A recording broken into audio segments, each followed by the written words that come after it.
retensio plasenta ini terjadi ketika plasenta tumbuh terlalu dalam ke dalam dinding rahim.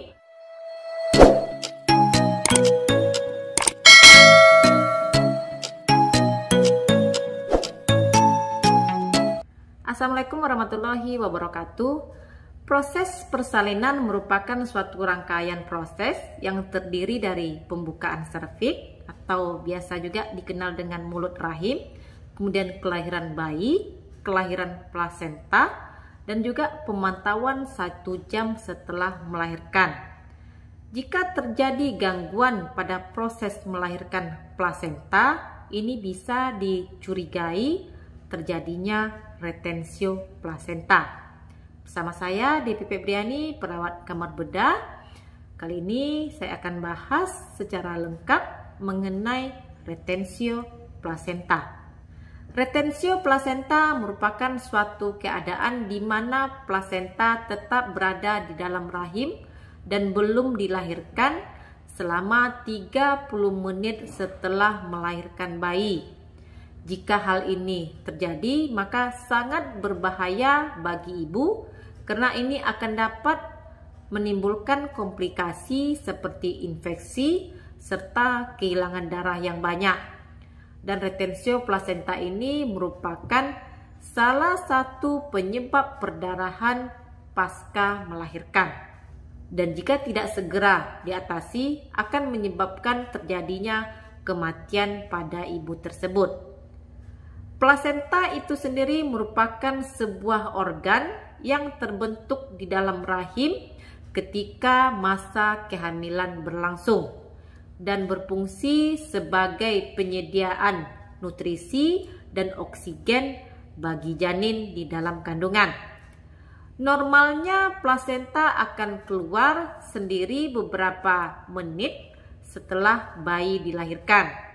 Namun pada ibu dengan kasus retensio plasenta ini tidak keluar dari dalam rahim sampai lewat 30 menit setelah persalinan. Dan berdasarkan penyebabnya, retensio plasenta ini dibagi menjadi beberapa jenis. Yang pertama adalah placenta adherens. Retensio plasenta jenis ini terjadi ketika kontraksi rahim tidak cukup kuat untuk mengeluarkan plasenta. Bisa disebabkan karena ibu yang sudah merasa kelelahan saat melahirkan atau karena terjadinya atonia uteri. Dan jenis ini merupakan jenis retensio plasenta yang sering terjadi. Selanjutnya jenis yang kedua adalah placenta accreta.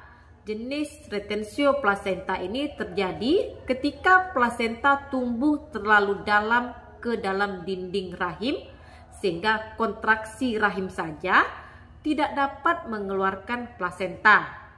Umumnya terjadi disebabkan oleh kelainan pada lapisan rahim akibat menjalani operasi pada rahim atau operasi sesar pada kehamilan sebelumnya. Kemudian yang ketiga adalah tropet placenta atau placenta incarcerata. Jenis ini terjadi ketika plasenta sudah terlepas dari dinding rahim tapi belum keluar dari rahim. Kondisi ini terjadi akibat menutupnya mulut rahim atau serviks sebelum plasenta itu keluar. Jadi mulut rahimnya sudah menutup terlebih dahulu sementara plasentanya masih berada di dalam. Berikutnya yang terakhir adalah placenta increta. Kondisi plasenta ini tertanam hingga ke seluruh lapisan otot rahim.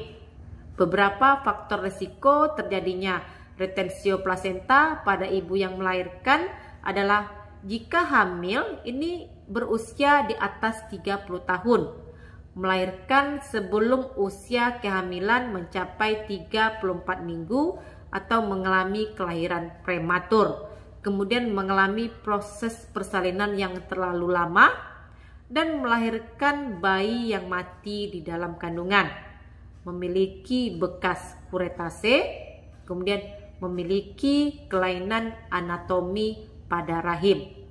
Walaupun tanda utama dari retensio plasenta adalah tertahannya sebagian atau seluruh dari plasenta di dalam rahim lebih dari 30 menit setelah bayi dilahirkan, namun ada keluhan lain yang dapat dialami oleh ibu tersebut.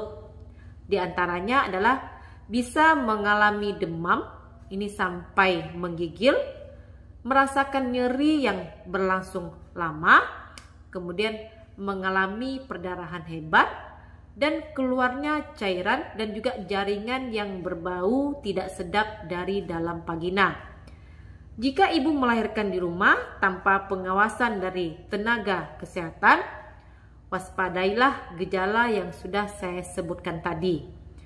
Jika plasenta tidak keluar 30 menit setelah bayi dilahirkan, segera bawa secepatnya ke fasilitas kesehatan terdekat seperti rumah sakit agar dapat dilakukan penanganan segera. Karena jika terlambat, ini dapat membahayakan kesehatan ibu itu sendiri. Dan retensio plasenta hanya bisa ditegakkan oleh dokter spesialis kandungan. Dokter akan melakukan beberapa anamnesa riwayat dan juga gejala yang dirasakan oleh pasien itu sendiri.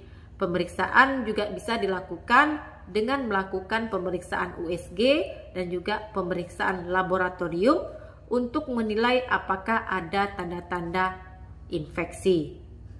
Demikian sedikit informasi dari saya, semoga sedikit membantu. Terima kasih sudah menonton. Jumpa lagi di video saya berikutnya. Stay healthy. Assalamualaikum.